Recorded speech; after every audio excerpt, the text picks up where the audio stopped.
You tricked me. Tricked you? No, I saved you. You are a prisoner here, just like me. To your papa, you are nothing more than an animal, a monster, a lab rat to be tamed. But the truth, Eleven, the truth is just the opposite. You are better than they are. Superior. That is why you frighten him. If you come with me for the first time in your life, you will be free. Imagine what we could do together. We could reshape the world, remake it however we see fit. Join me.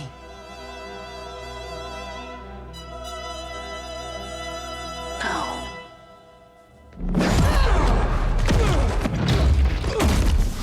Stranger, danger, talking stranger things. Together, forever, we're loving stranger things. It's Stranger Things Forever. Rewatching season 4 from the start to the finish. It's Stranger Things Forever. Every podcast we do will cover just 10 minutes.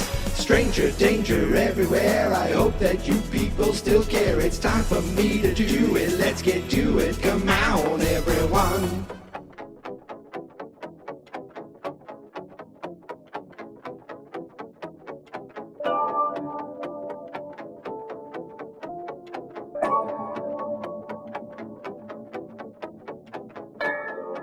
Greetings, stranger friends. I'm glad that I am back. I did not do one this morning, but I am here right now. Greetings, stranger friends, and welcome to the final chapter of the Massacre at Hawkins Lab. Yes, another thrilling episode of Stranger Things Forever. And today we are finishing Chapter 7 of Stranger Things 4, which means we are breaking the rules. We are going beyond the 10 minutes. We are covering the final 16 minutes of the Massacre at Hawkins Lab. I'm not even calling overtime. I'm just going to plow ahead and do this because I want to, and I didn't have an episode for you this morning, which I did warn you. I did mention that there was a there was a definite chance that I wasn't going to have an episode today, and I did everything I said I was going to do. I was a wonderful husband today. In fact, we woke up, we took our dog to daycare, then we went to breakfast, then we went to the school my wife works at, and they have a yearly craft show. And when I tell you, I go to that craft show for one reason and one reason only: handmade soaps. I am a sucker for soaps that are fancily made with wonderful fragrance. I'm a sucker for mint, and I like the charcoal soaps. And there's this one soap that, okay, it's hard for me to explain, but if you are a child of the 80s, you might remember this soap, which I say the 80s, but in the 90s, I remember when my wife was in college going to the bathroom at the college, and they had this soap. Then I remembered where I work, because I work in higher education as well.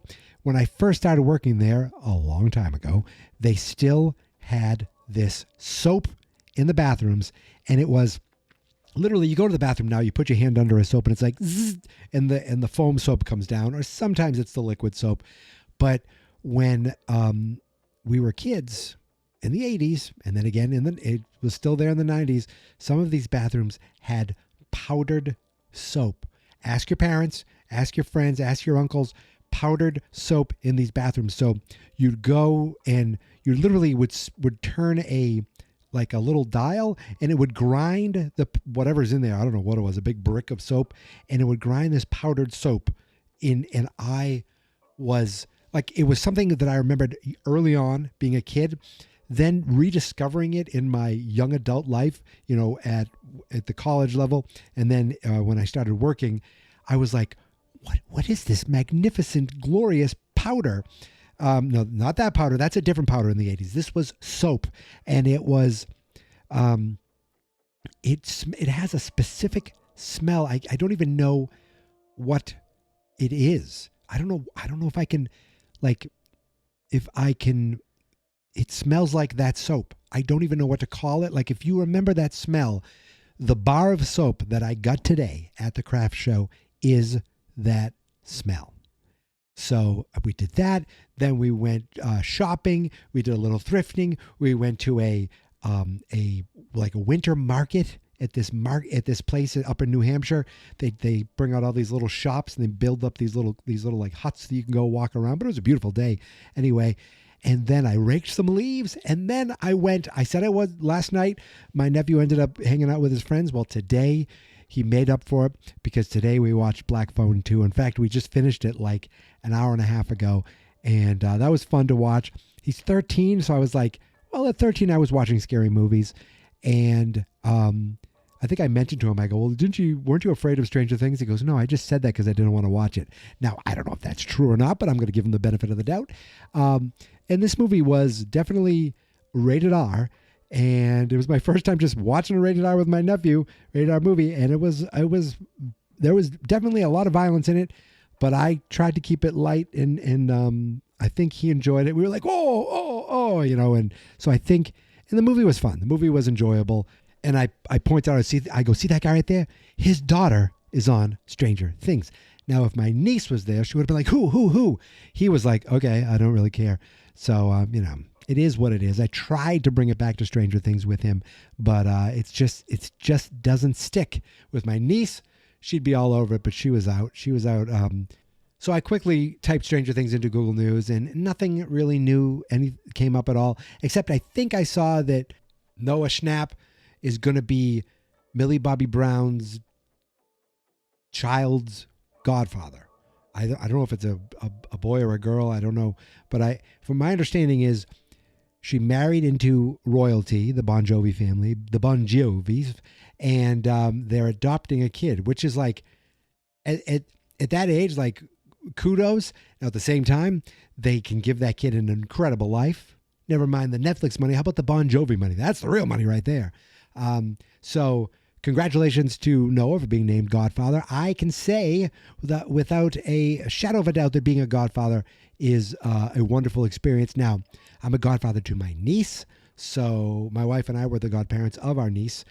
So she's already a niece, but I like to call her godchild sometimes just for fun, because it sounds cooler than just niece. Hey, niece, come here. And she doesn't answer that. Godchild, always, always, always. So congratulations to them. And I don't want to waste any more time. I've already wasted most of your time right now because I haven't even talked anything about Stranger Things, but that's about to change, because let's go right now and finish out Chapter 7 of Stranger Things 4, The Massacre at Hawkins Lab.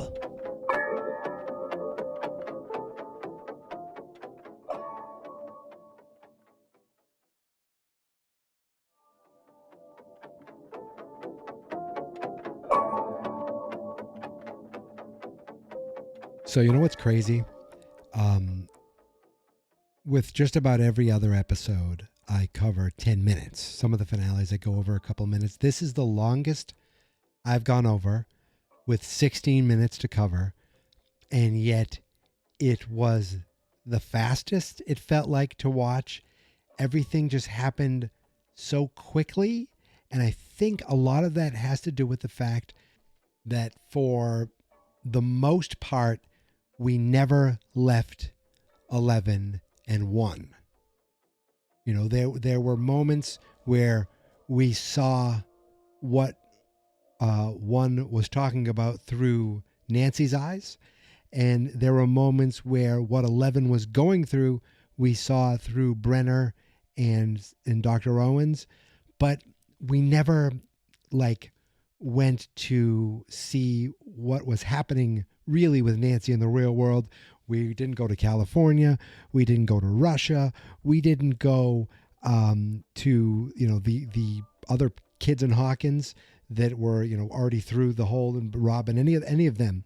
We just stayed with 1 and 11 with some minor moments of Nancy walking around.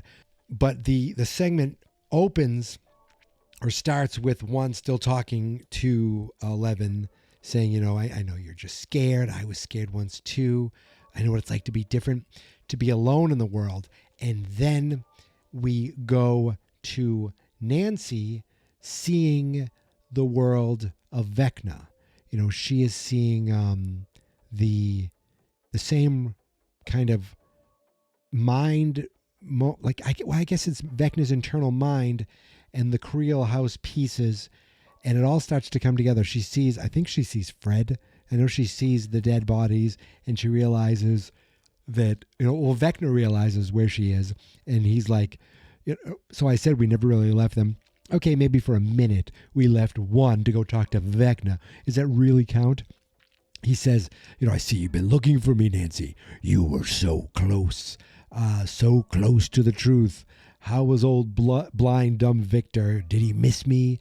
I've been meaning to check back with him. I've been so busy, so very busy. And we see the story of the Creel family going into the house. We've seen it before, and when we saw it before, if you knew what to look for, you could see Henry Creel in the corner looking like sad. And this time they zoomed in on him looking sad. And then we hear 1 talking to 11 saying, like you, I didn't fit in with other children. Something was wrong with me. All the teachers and doctors said that I was broken. And parents thought a change of scenery, so they went to Hawkins. But it was absurd, he said. It was like the world there would be any different. So then you make the first connection that this orderly is 1 and also Henry Creel. Now, I don't remember if I made the connection back when I first watched it the first time, but I do remember watching it with my niece. I've already seen it. I know it was coming, and her watching it for the first time and her jumping off the couch at the end reveal when you realize that 1 is Henry Creel, is the orderly, is Vecna. They're all the same person. We still don't know the extent of Vecna yet, but I remember her freaking out when it happened.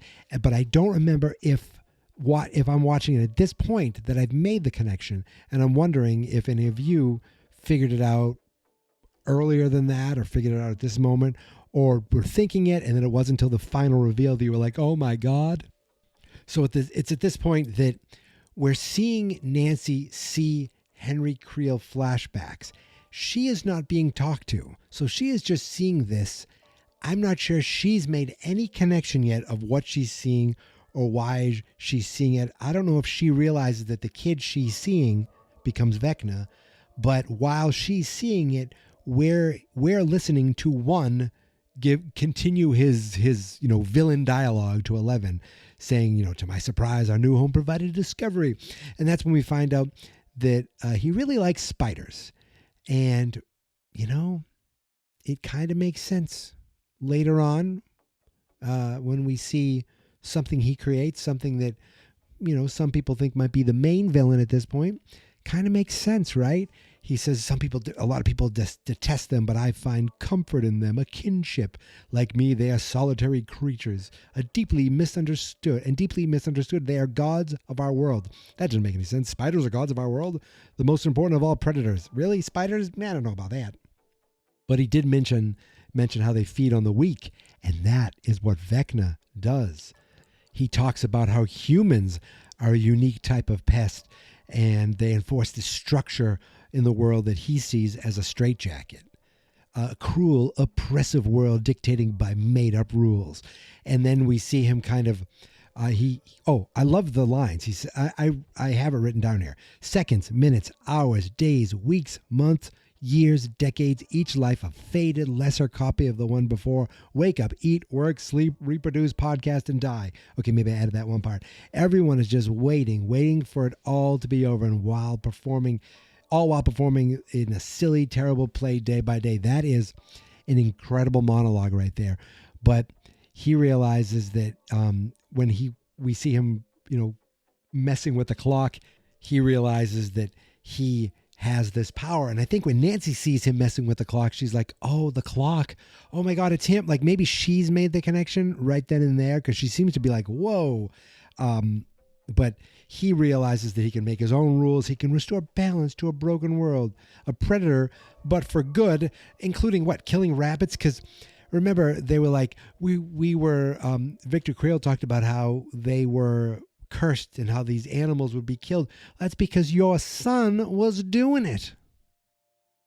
And while he was, kind of the epitome of evil, he looked at his parents as being the problem. He says, I became an explorer. I saw my parents as they truly were, but not as they presented themselves to the world. But like everything else, it was all a lie, a terrible lie. They had done things, 11 such awful things. Well, we know his dad did things that he regretted in the war. And I don't know what his mother did, but basically she called the doctor because she thought there was a demon inside him. Oh, the father believed it was a demon cursing them for their sins, but my mother somehow knew, she knew it was him. And guess what? She was right. And she was trying to do the best she could. But what did you do? You broke her. We see the death of the mother at the kitchen table, the exact way that Vecna killed everybody. He did it. So I think at this point, everyone must have been like, oh my God, it's him. He's the one. He's the killer. Get him. He talks about how which each life he took, he grew stronger, more powerful. They were becoming a part of me, but he was still a child. He thought he killed his dad. No, actually, no. He allowed his dad to get arrested just the way he planned it. And killing his mother and his sister made him more powerful, but with his tiny little body, it almost killed him. That's where he passed out. But when he woke up in the very care of the doctor that he hoped to escape. Yes, the doctor that the mother called was Dr. Martin Brenner. Papa. But she's like, he says the truth is he didn't want to study me. He wanted more. He wanted to control me. That's when Papa realized he could not control me, so he tried to recreate me. See, all that part, I believe, like Brenner probably tried to control him, and when he realizes he couldn't, he put that thing, what is it, Solaris or whatever, in his neck, and was like, all right, I can't control you, but maybe we can create other babies by, I don't know, giving doing the testing that they did to Eleven's mother, because that kind of is what caused it, right? I wonder if they did that to all these parents. Because he says, he began a program, and then others were born. You were born, and I'm so glad you were. So very glad. And then she looks around at all the dead bodies. She's like, no, they're not gone. They're still with me in here. She's like, you tricked me. She goes, tricked you? No, I saved you. You're a prisoner here, just like me. To you, Pop, you're just nothing more than an animal, a monster, a lab rat. But the truth is just the opposite. You are better than they are, superior. And that is why you frighten him if you come with me. This is where we basically see Darth Vader try to get Luke Skywalker to join him. He's like, imagine what we could do together. We could reshape the world, make it however we want. Join me. And in just an incredible bit of acting by Millie Bobby Brown and just an incredible moment of silence, she just looks up and says, no. And then she flings him across the room. It was pretty great. He just goes flying. He was not prepared for it. And I think he knows she's powerful, but I don't think he still realizes just how powerful this girl is. So he gets up. He's a little PO, to say the least. She's like looking like, I'm not going to take any guff from you anymore, Buster. And then we get the moment of them just pointing their hands at each other like, ha, power against power. At first you feel like they're even, but then one starts to get the upper hand, and we get the voiceover of one actually telling her about how he found strength in a memory, talking about himself. Do you have a memory like that? And you think at that point she's going to gain the upper hand, but instead she thinks about her mother. No, Jane. And it takes a moment for her to be like it almost seems like it distracts her, because then he gets the real upper hand and starts whipping her around and really just smashing her. He brings her to him and then levitates her up, just like he did with Fred and Chrissy and Patrick. Patrick was on the villain side, but he still did not deserve what happened to him. And he lifts her up and he just says, it wasn't supposed to end like this. And he starts doing his terrible mojo where you realize, oh no. Now, we know that it doesn't happen because this is a memory. And 11 escapes this. 11 goes on to be in, all the episodes of Stranger Things, which happened after this. So you realize there is a way out of this. But what the hell is it? And she, her arms start twitching, her feet start twitching. It's just like gross. Then she screams, her eyes start bleeding. Everything that you think is going to, everything that's happened to the victims is happening to her. And you're like, how does she escape this? And then it fades to black. And for a hot minute, I thought that was the end of the episode. And remember, when it came out, we had to wait a month. I wonder how many other people went, whoa, and it just faded to black. Not as bad as Sopranos, but you're like, what the hell happened?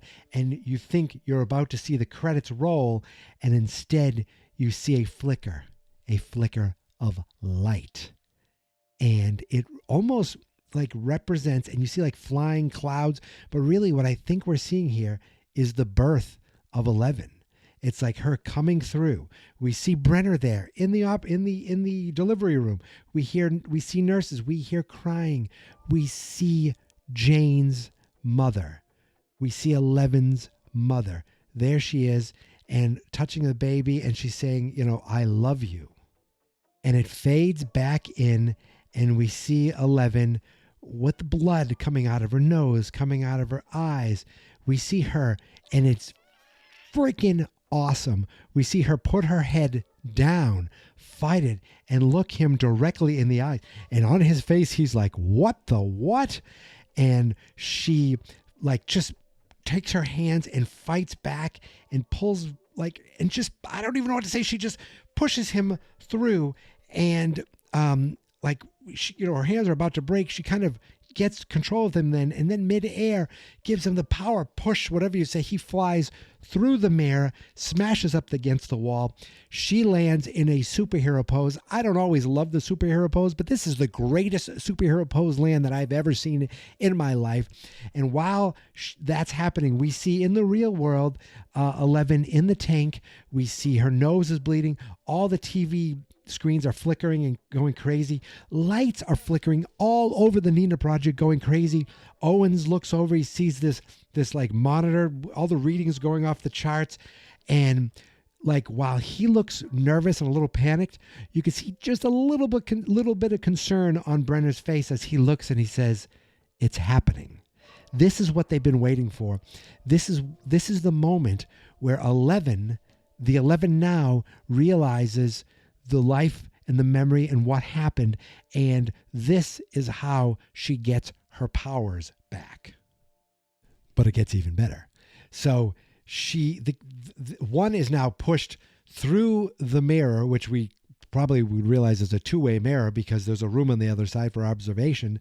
And he is smack dab up against this wall, just like he had that kid up against the wall in the previous 10 minutes. And he is struggling and he can't do anything about it. And we see the young 11 get up with all the blood all over her, and she walks over, and just like we're seeing what actually happened. She's got blood all over her face, blood all over her gown, and she walks over to him and looks at him in the eyes, and she's not even doing anything with her hands right now, and he cannot move. She finally just lifts her hand up. It's almost like instinct. This is what I have to do. Whatever power she's doing now, it is like the strongest we've ever seen her do anything, and whatever she's doing, he's starting to dematerialize. He's starting to turn into like almost like the dark particles of the Upside Down. He's starting to turn into like, I don't even know what, dust and gross. I think it is what it kind of represents. There's this shining light coming through him. He starts wailing and screaming in so much pain. And she's like, ah, and she screams with the most incredible, like just visceral, viral, I don't even know what you'd call it. Just like, just using every inch and ounce of power she has. She screams, and he just disappears through this giant hole in the wall that is now there. And when it's all done, she's panting, and she looks at this wall, and what does she see but a gate that we've seen multiple times, but this is the first time that she's seen this gate. She has opened up a gate, a dimension to another world, and it almost looks like it's starting to close already.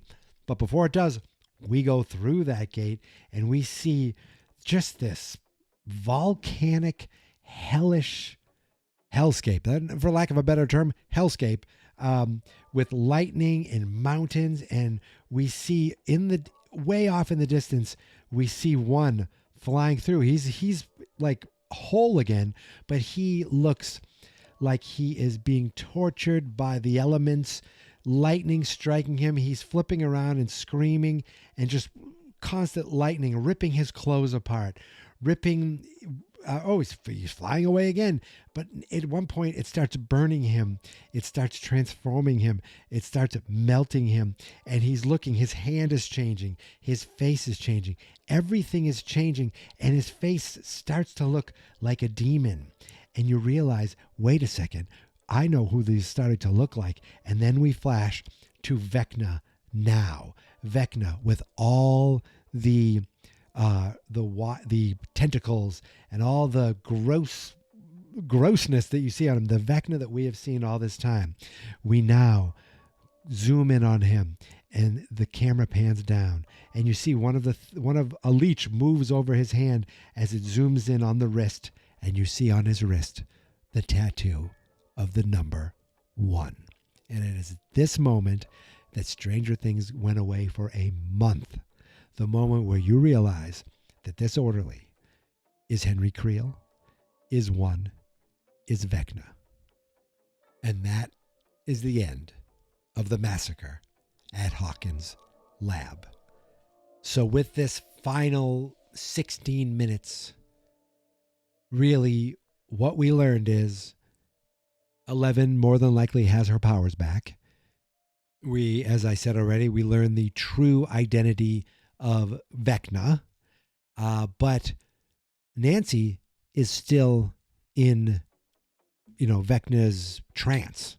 And the only person that we saw escape that was Max. So right now, Nancy is in some serious trouble as we head off to a month-long hiatus.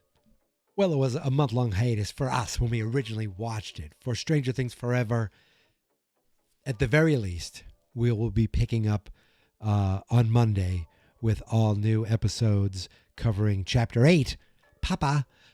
That is if I don't get to an episode tomorrow. But hoping still to do that. Planning to still do that and get the ball rolling again. However, if it doesn't happen, Papa, as far as I can tell, is going to be about 8 episodes long. 8 episodes of Stranger Things Forever long. So if I do not get an episode out to you tomorrow, then on Monday, we're going to get started on this again, and we should get it done, before the end of the week. And then that just leaves, the giant-sized finale. But my friends, we are getting there. We are doing it. And I appreciate the fact that, as far as I can tell, people are accessing the show and still downloading the show and finding the episodes. And I appreciate it so much. I hope that this is a fun little final adventure as we gear up for Stranger Things 5. And I'm hoping that you're enjoying it as much as I am, because it is getting me very psyched for what's going to be happening in less than 3 weeks. It's happening. Oh my God, I cannot wait. I'm very excited. And I don't know, just watching this last 16 minutes and talking about them, I could feel the excitement in my voice, and I hope that comes through in the podcast. And I can't wait. I can't wait to get back to Papa, because I haven't seen Papa in a while.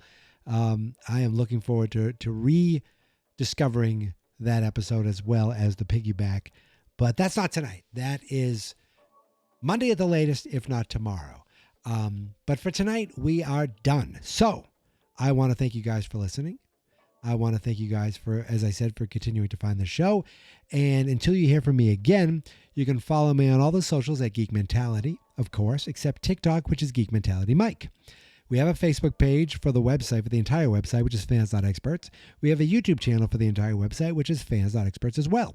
That's because Fans.Experts.com is where you can find all my podcasts. But if you're just interested in Stranger Danger, then go to strangerdangerpodcast.com and follow strangerdangerpodcast.com on Blue Sky. That's it. I'm done. I will see you soon, stranger friends. But until then, stay stranger. And remember, it's people like you, people like me, people like my niece, not my nephew so much, but people like my niece. We are the ones who help keep Stranger Things alive forever.